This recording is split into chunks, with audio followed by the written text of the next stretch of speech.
Assalamualaikum warahmatullahi wabarakatuh. Perkenalkan kami dari kelompok 6 akan mempresentasikan klasifikasi hadis ahad menurut kualitas sanad. Bersama saya Amalisna Hidayati dengan NIM 220602110118 dan rekan saya Desi Satul Trimardia dengan NIM 220602110121.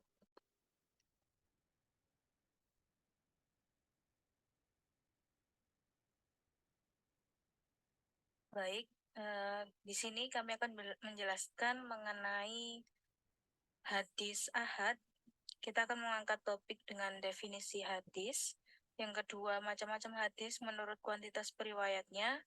Dan yang ketiga adalah pembagian hadis berdasarkan kualitas sanad. Topik yang pertama ini adalah hadis yang berasal dari kata al-hadis, yaitu al-khabar atau kabar berita. Secara istilah, hadis merupakan sesuatu yang dipindahkan dari seseorang kepada seseorang. Dari penjelasan tersebut, maka diambil perkataan sebagai hadis. Kita masuk dalam pengertian hadis ahad. Ahad ini berasal dari kata ahad, yaitu jamak dari kata ahada yang berarti tunggal atau menunjukkan makna sedikit. Yaitu dimaksudkan di sini adalah merujuk pada hadis yang diriwayatkan oleh seorang perawi. Nah, hadis ahad ini adalah hadis yang diriwayatkan oleh satu orang atau dua atau tiga orang bahkan oleh sejumlah seseorang, tetapi tidak mencapai jumlah bilangan kemutawatiran.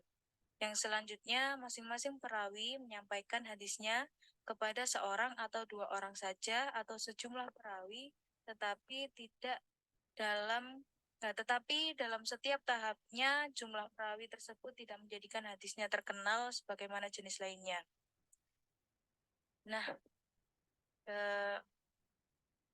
syarat untuk mencapainya mutawatir hadis itu adalah diriwayatkan oleh perawi yang banyak dan setiap tingkatan jumlah perawinya harus ada. Nah, hadis mutawatir ini adalah hadis yang menghasilkan ilmu pasti, keyakinan luar biasa, misalnya api itu panas, yaitu disebut ilmu doruri. Sedangkan hadis ahad ini adalah menghasilkan keyakinan, tetapi sifatnya nadori atau hasil melalui penelitian dan perawinya bisa dipercaya. Contoh dalam sebuah kasus, misalnya jika bertabrakan hadisnya yang lebih didahulukan adalah hadis mutawatir, karena hadis mutawatir lebih didahulukan daripada hadis ahad. Nah, kita akan masuk ke topik selanjutnya, yaitu pembagian hadis ahad. Pembagian hadis ahad ini dibagi menjadi tiga, yaitu hadis masyhur atau populer, hadis aziz, mulia atau kuat, dan hadis gharib. Hadis masyhur adalah hadis yang menurut bahasa masyhur yaitu sudah tersebar atau populer. Sedangkan mustafid ini artinya yang telah tersebar. Adapun menurut istilah, hadis masyhur adalah hadis yang diriwayatkan oleh tiga orang perawi atau lebih dan belum mencapai derajat mutawatir. Sementara itu, Ibnu Hajar sebagaimana dijelaskan atau Ilah Umar dalam buku Ilmu Hadis Dasar mendefinisikan hadis masyhur sebagai hadis yang memiliki jalan sanad lebih dari dua. Menurut penelitian terhadap jumlah rawinya, hadis tersebut sejak tingkatan pertama atau sahabat Nabi sampai ke tingkat imam yang membukukan hadis yaitu Bukhari, Muslim, dan Tirmizi yang diriwayatkan oleh tidak kurang dari 3 rawi dalam setiap tingkatannya. Contoh dari hadis masyhur ini adalah dari hadis riwayat Bukhari, Muslim, dan Tirmizi, yaitu Rasulullah Shallallahu Alaihi Wasallam bersabda, seseorang Muslim adalah kaum Muslim yang tidak terganggu atau selamat dari lidah dan tangannya. Dan hadis masyhur ini banyak dimuat dalam kitab At-Tazrika fi Al-Hadis Al-Mushtahira dan dalam buku-buku lainnya. Dan yang kedua adalah hadis aziz, yaitu hadis yang diriwayatkan oleh dua orang perawi hadis pada tingkatan sanad. Dan hadis yang ketiga adalah hadis gharib, yaitu diriwayatkan oleh satu orang perawi saja, yaitu dalam hal ini sahabat. Kita masuk dalam topik selanjutnya, yaitu pembagian hadis berdasarkan kualitas sanad. Dibagi menjadi 3, yaitu hadis sahih, hasan, dan dhaif. Untuk lebih jelasnya, saya akan menyerahkan kepada rekan saya, Desi. Baik, izin menjelaskan. Yang pertama ada hadis sahih. Secara bahasa, sahih itu artinya benar atau sehat. Berasal dari kata saha yasihu suhan wasihatan wasahahan. Yang menurut bahasa berarti yang sehat, yang selamat, yang benar, yang sah, dan yang benar. Para ulama biasa menyebut kata sahih sebagai lawan kata dari kata sahim, atau yang berarti sakit. Maka hadis sahih menurut bahasa berarti hadis yang sah, hadis yang sehat, atau hadis yang selamat. Jadi, dapat ditarik pengertian dari hadis sahih adalah hadis yang diriwayatkan oleh periwayat yang adil atau menempatkan sesuatu pada porsinya, yang jujur, taat, muslim, akil balik, sempurna kekuatan hafalannya, bersambung sanadnya, tidak bercacat dan tidak menyimpang. Menurut ta'rif muhadzisin, suatu hadis dapat dikatakan sahih apabila telah memenuhi 5 syarat. Yang pertama, sanadnya bersambung. Jadi tiap-tiap periwayatan dalam sanad hadis menerima periwayat hadis dari periwayat terdekat sebelumnya. Yang kedua, periwayatan bersifat adil.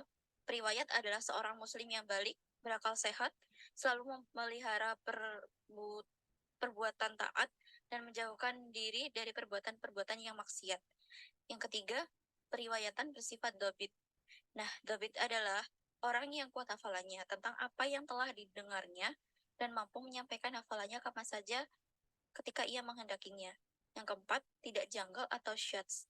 Dan yang terakhir, kelima, terhindar dari ilat atau cacat. Adalah hadis yang tidak memiliki cacat. Macam-macam hadis sahih ada 2. Yang pertama, hadis sahih lidzatih adalah hadis sahih dengan sendirinya. Artinya, hadis sahih yang memiliki 5 syarat atau kriteria sebagaimana disebutkan di atas, atau hadis yang melengkapi tinggi-tinggi sifat yang mengharuskan kita menerimanya. Dengan demikian, penyebutan hadis sahih lidzati dalam pemakaian sehari-hari cukup disebut dengan hadis sahih. Yang kedua, hadis sahih li ghairi adalah hadis yang kesahihannya dibantu oleh keterangan lain. Hadis pada kategori ini pada mulanya memiliki kelemahan pada aspek kedzabitannya, sehingga tidak dianggap memenuhi syarat untuk dikategorikan sebagai hadis sahih. Yang kedua ada hadis hasan. Menurut pendapat Ibnu Hajar, hadis hasan adalah hadis yang dinukilkan oleh orang yang adil, yang kurang kuat ingatannya, yang mutasil sanadnya, tidak cacat dan tidak ganjil. Adapun syarat-syarat hadis hasan yang harus dipenuhi oleh suatu hadis yang dikategorikan sebagai hadis hasan, yaitu yang pertama, para perawinya yang adil. Yang kedua, kedzabitannya perawinya di bawah perawi hadis sahih. Yang ketiga, sanad-sanadnya bersambung.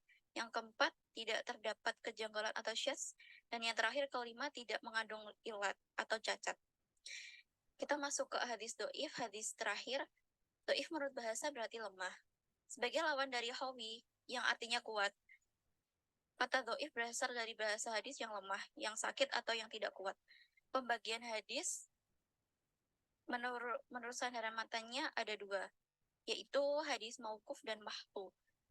Adapun do'if dari sudut matanya, hadis syadz adalah hadis yang diriwayatkan oleh para perawi yang sikoh atau terpercaya. Akan tetapi, kandungan hadisnya bertentangan dengan kandungan hadis yang diriwayatkan oleh para perawi yang lebih kuat kesihahannya.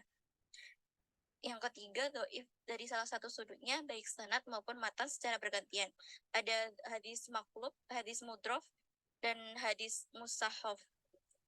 Yang keempat, do'if dari sudut matan dan sanadnya secara bersama-sama. Yang kelima, do'if dari segi persambungan sanadnya. Dan yang terakhir, keenam, berhujah dengan hadis do'if. Sekian presentasi dari kami. Bila ada kurang lebihnya, kami mohon maaf. Wassalamualaikum warahmatullahi wabarakatuh. Waalaikumsalam warahmatullahi wabarakatuh.